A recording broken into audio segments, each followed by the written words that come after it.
everyone, my name is Katsy. I'm so sorry, my hair's a mess. It's been a mess for a while. It's kind of taking forever to fix it because I'm bad with hair, and this whole month has kind of been chaotic, as you'll probably tell by the title of the video being something insane. But I already, oh my god, but hi, I'm Katsy. It's been a while since you've seen me if you're a follower. If you're new and this is your first video, yikes! What an introduction to me that is. But I think I'm finally recovered enough to talk about this. So we're gonna talk about why I've been absent from this channel. Because my subscribers have been going up a lot, and I haven't been posting. So thank you very much for still subscribing, even though there's no new content. Woo! Yay! But I'm going to talk about why I disappeared. So it's pretty dark. Spoiler alert, your girl almost died. No, that title is not clickbait at all. Um, so what ended up happening is like July, like 20th, like Monday of that month. I don't actually remember days actually. It was definitely Monday. We flew out to LA. I've never been to LA and I've never been to Disneyland. It was a family trip. I actually vlogged the whole thing for my IRL channel, which I don't know if I'm gonna post it on there now because kind of weird thing to post now after what kind of happened. And then while on the plane, it's possible I caught something on the plane. We don't know. Disneyland was a blast. My favorite ride was the Haunted Mansion. I wish to go back one day and hopefully not have this experience clouded. And hopefully get to see more of LA, because what ended up happening is we went on Monday and we're going to stay till Friday, I believe. I think it was either Thursday or Friday. I don't remember. But forgive me. Everything has kind of clouded that memories of time. But ended up happening, right, is I got really sick right at the end of Disneyland. Like, we went to IHOP and we started eating, and I literally was so thirsty, so parched. Started drinking 3 glasses of lemonade, and I ordered my favorite item on the menu because the IHOP was right next to the hotel. And then I got really nauseous. So we went back to our hotel room and I didn't eat my IHOP food. It was kind of sad and I feel kind of bad because it was really good and I worked hard on it. But my throat started to really hurt. And this was on Tuesday, like the day we went to Disney. We're going to explore the rest of the LA from Wednesday, Thursday, Friday. However, on Wednesday, I woke up and I was super sick. And my dad was like, let's catch the flight. Let's just book a flight home. And he got a flight home early. But before we went there, I went to one of the ERs in LA. And at the time, I tested negative for, I believe, COVID and strep throat. But it's COVID pneumonia, but I tested positive for strep throat. So they gave me medicine so I'd be immune to the strep throat. And then let me go. And but I was still fairly sick, but I was feeling a lot better. And I threw up most of the plane ride home. But then on the car ride home, we went to McDonald's. I got a lemonade because I couldn't eat didn't want it because I get motion sickness in the car. So I didn't want to risk it. But I drank some lemonade. And then my dad actually commented, wow, you look a lot better since the plane and the hospital. And I was like, yeah. And it was like 1 a.m. or something. And I was starting to feel a lot better.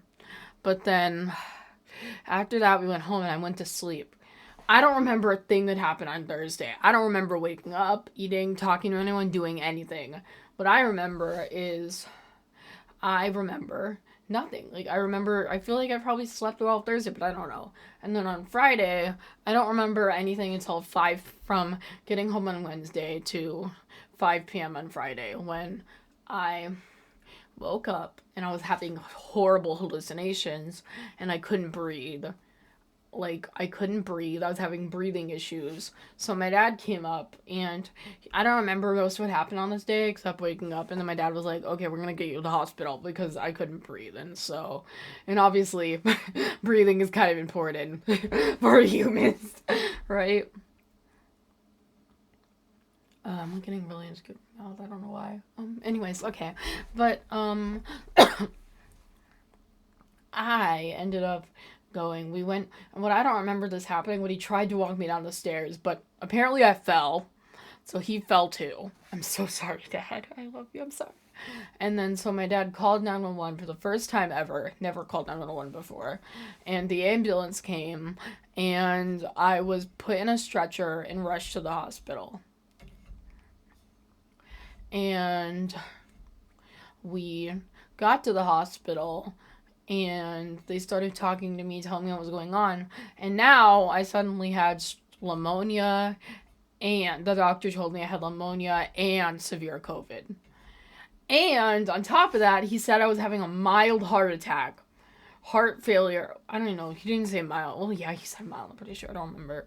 He said mild heart attack, and he told me my heart was failing and stuff. And I don't remember much. I remember them telling me this, and then eventually, I just know that eventually I passed out.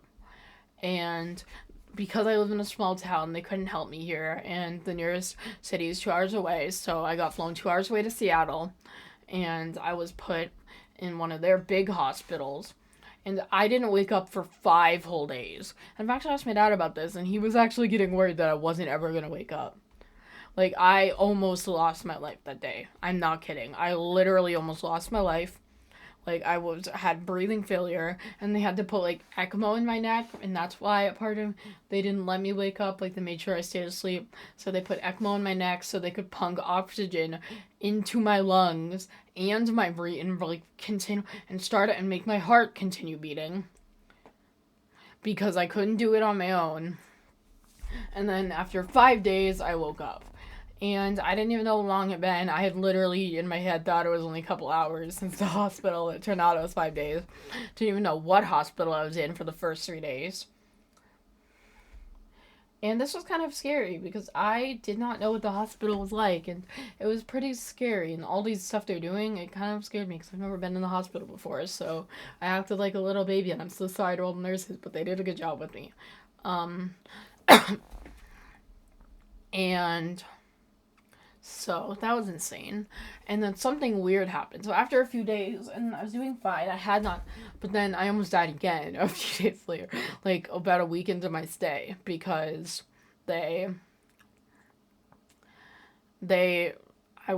had not been throwing up at all until a few days into my stay. But a few days into my stay, I started having vomit problems. This was after, like, a day of, like, physical therapy coming and trying to walk me, and I threw up, and then the next day I was just puking a lot. And then my dad goes home to drive the 2 hours back, and it's pretty late at night.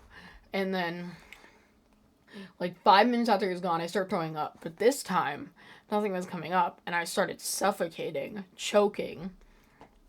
And I didn't know what I was choking on. And when the nurse comes in and starts yelling, "Get it out, just pull it out of your mouth." And I'm like, "What? Pull it?" And I pulled it out, and then, well, no, they said pull it out of your nose, which confused me even more, but she yelled, "Pull it out of your nose," and I was like, "No," because I didn't know what was there, because I didn't know this, and I should have inferred this, but because they were giving me, like, IVs, I guess I kind of assumed it wasn't there, but they put a feeding tube in my throat, and something about my throw up this time caused it to, like, do something weird, and I started suffocating on my own feeding tube, and there was, like, 10 nurses in there, and eventually one of them realized what was happening, and she pulled it out, and I was like, "Oh my god, thank god." She pulled it out, and she was like, "Sure, was I supposed to do that?" And I was like, "They're supposed to leave it in." I was like, "Bruh." Like, imagine the nurses were like, they were like, because you're not supposed to take the stuff out, apparently. I thought the doctor's approval, but it was like, if you're suffocating on something inside her, you can take it out. That breaks the rule. I was like, imagine they were like they were like, "We need to kill at least one patient per day, guys. So this is our death for the day. And then we're so sorry to the family of Catsy, but we couldn't break our rule and not pull out, and we had to leave the tube in. It was against the rules, so we had to just watch her die. I'm sorry." Like, oh my god. Crazy. And then, but then a few days later, I almost died again because I was trying to take my catheter out, because I don't talk about this much anymore because the way our economy is, but I'm a trans woman. So, and I haven't had surgery down there. I don't like to get it. This is not a topic I feel that comfortable discussing, so I won't get into, like, anatomy and stuff, because it's not a comfortable topic for me, especially because I don't know how young my audience is anymore, because the content I make does not align with the analytics, so I don't know. But, they tried to pull it out, And then everything was fine for the first 1 to 2 hours. But then I started bleeding out down there. Like, blood started gushing out of me 2 hours later. And so, and then the nurses were like, okay, we're just gonna leave it. We're just gonna let you bleed for a little until, because we don't want to clean it or, like, fix it because we want, urology to come and look at it, which is, like, the people that would have looked at it and, like, analyzed what it was. But then, so then they let it happen for a while, but then urology didn't come as fast as they thought. So then I ended up losing too much blood, ended up passing out, fainting, going unconscious. So they gave me more blood, and then were able to wake me up, luckily. And so I was saved. Luckily, again. And then they put another catheter in, then a few days later, took it out, and everything was fine. And yeah, I went home a few weeks ago. Like, I went home a few weeks ago, and then I was from that hospital, and then I was home for 2 days. But then I started having severe pain in my side. No, it's this side. Yeah, it was this side. I'm just confused because the camera looks the other way, so I get so confused. Like, I ended up getting my dad had to call 911 again because I had severe pain. We let it go for like a day. It started on Sunday and let it go all night until it was like so excruciating. And then at like 6 a.m. on Monday morning, he called 911. They took me back to the hospital. And they ended up telling me something happened. I don't know, with like ECMO or something. And now my lungs had blood clots in them. Great. So I had to stop my estrogen medication, the one medication I actually like want and like am motivated to take, and it's like great. I can't take that one now for a while because it can cause blood clots, but I don't think it caused that one, but to be clear, but I don't know what caused it because I've been on it since I was 15 and it hasn't done that, but now something happened. I had blood clots in my lungs, so I ended up staying there for a week while they like tried to like solve my pain and get it so I could walk again. And